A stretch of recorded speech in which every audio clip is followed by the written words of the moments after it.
Squid Game. Today we are going to take a look at the Korean survival drama series titled Squid Game.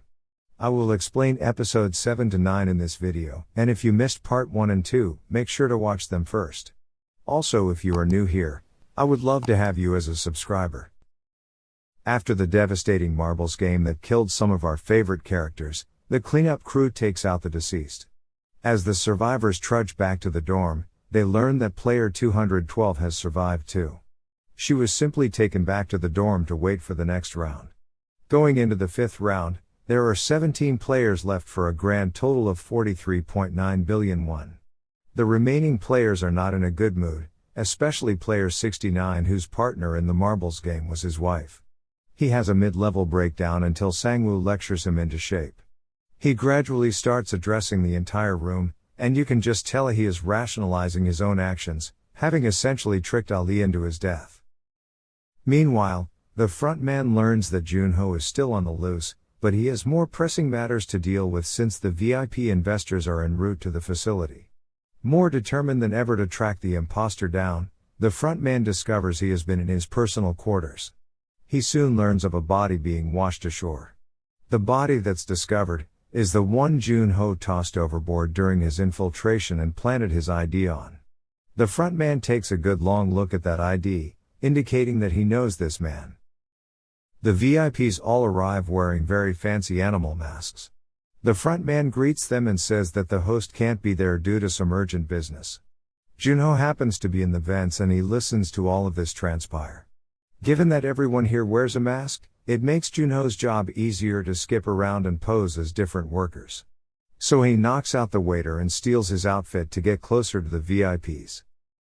When the players wake up the next morning, they find player 69 dead, hanging from his bunk, as the announcer's voice tells them he's been eliminated, and the piggy bank fills up a little more.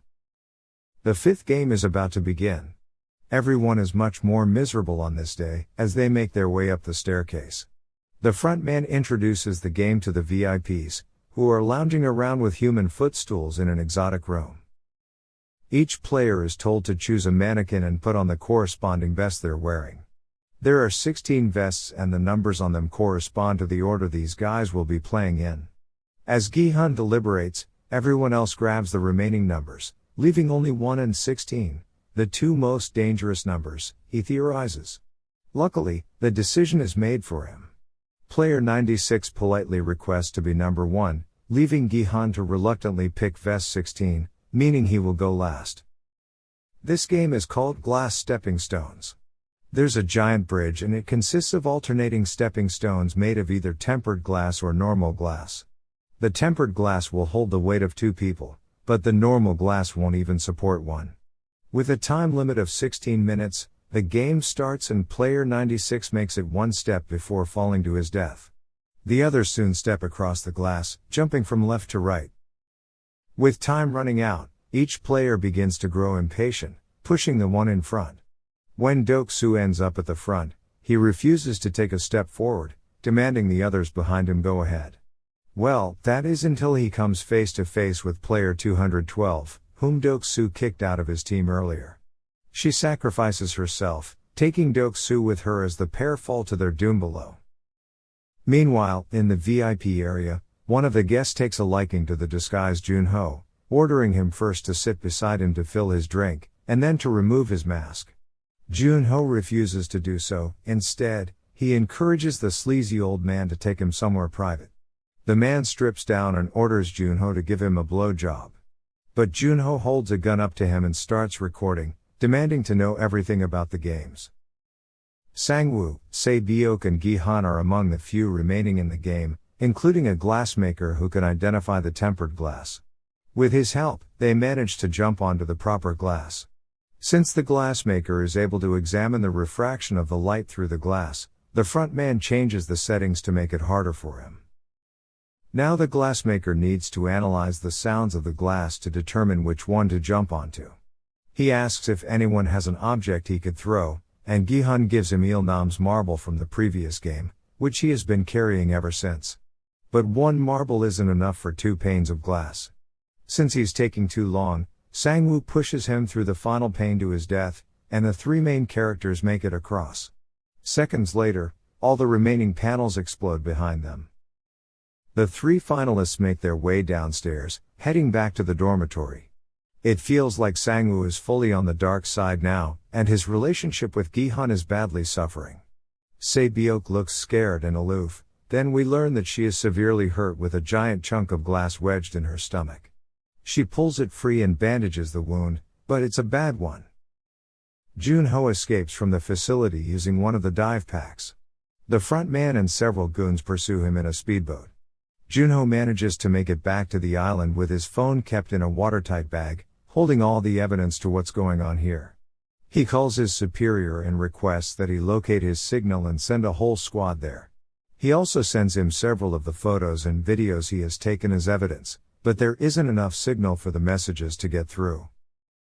Jun-ho continues to run around the island, trying to evade capture for long enough to get some consistent phone signal. Eventually, he's cornered.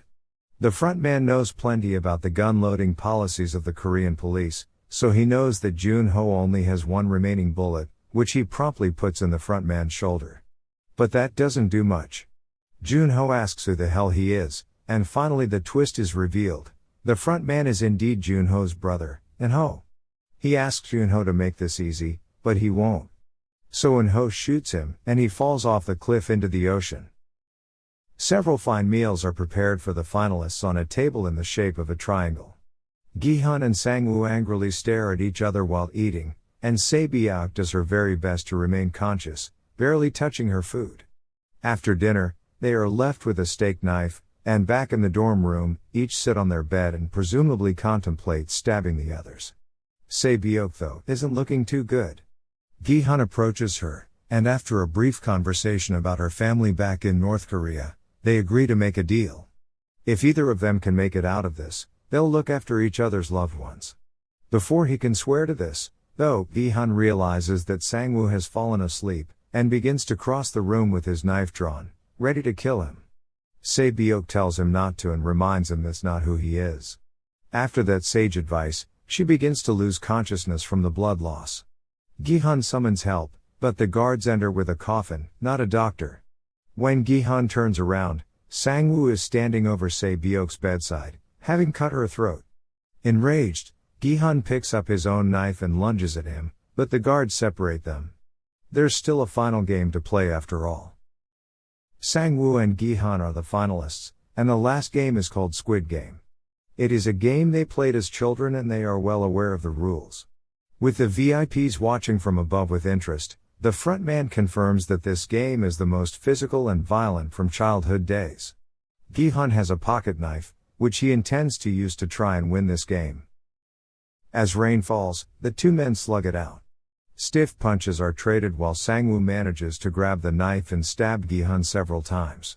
It's not enough to hit the killing blow though, which Gi-hun thwarts by biting a chunk out of his opponent's leg. Gi-hun pulls the knife out and looks set to stab Sang-woo, but decides not to. He lets the man live and walks to the finish line. Instead of crossing it, he decides to enact Rule 3 and end the game right here. In doing so, this means he gives up the prize money completely but saves his friend. But Sang-woo stabs himself in the neck, telling Gi-hun to help his mother before passing away, and Gi-hun wins by default. With the games over, Gi-hun is pushed out into the street from a limousine. Inside his mouth is a credit card. Gi-hun checks the balance in his card. His PIN number is of course his player number. He withdraws 10,000 won, leaving him with a remaining 48 million won. He then swings by the old neighborhood and finds Sang-woo's mother. Gi-hun remains silent, unable to tell her the heartbreaking news about her son's fate. He heads home where he finds his mom lying on the floor.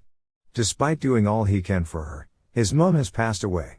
He holds her as best he can, struggling to hold back tears. We then cut forward to 1 year later. Heading down to the docks, Gi-hun buys a rose from a woman.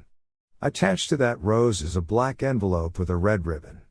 Inside is a business card with the words, December 24th, 11:30 p.m., Sky Building 77th floor. Gi-hun arrives at the lavish apartment right on time, where he finds Il-nam alive. Gi-hun is completely shocked, unable to accept what he is seeing. However, The truth is that Il-nam is actually a part of all this and helped to set up the games. As he says himself, he makes a living out of lending money to others. He called Gi-hun over because he's noticed that he hasn't spent any of the money he's won. Il-nam quizzes him, believing Gi-hun is suffering badly from guilt over all those who have lost their lives in the games. Based on what Il-nam says, it's safe to assume that these games started back in the early 90s. Since then, there's always been one winner, and it seems like that winner would eventually become a senior staff member like the frontman in Ho, who once won the games.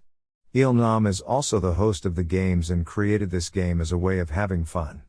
Gi-hun is pretty disgusted, but Il-nam is quick to remind him that 93% of people willingly sign their contracts again, knowing exactly what lay in store for them from these games. Il-nam has a tumor and doesn't have long to live. He explains that he decided to play the games because he wanted to feel a sense of joy in engaging with others, rather than just spectating. As the clock chimes midnight, Il-nam passes away.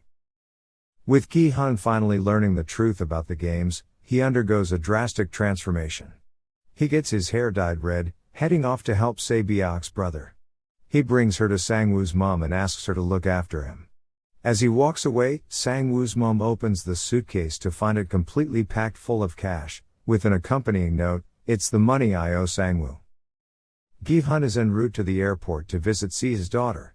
He notices the same salesman from before, with a poor guy outside, exchanging slaps and smacking envelopes. Gi-hun charges across the platforms but misses the man as he boards a train and escapes. For the victim, however, Gi-hun snatches his business card away and demands he not compete. Enraged, Gi-hun rings the front man and promises that he'll pay for what's happened to him and the others. Instead of boarding the plane to see his daughter, he turns and walks away, determined to fight back and put an end to the games, once and for all. The story ends right here. Do you think Squid Game will have a season 2? Leave a comment below and we'll see. Thanks for watching. Have a good day.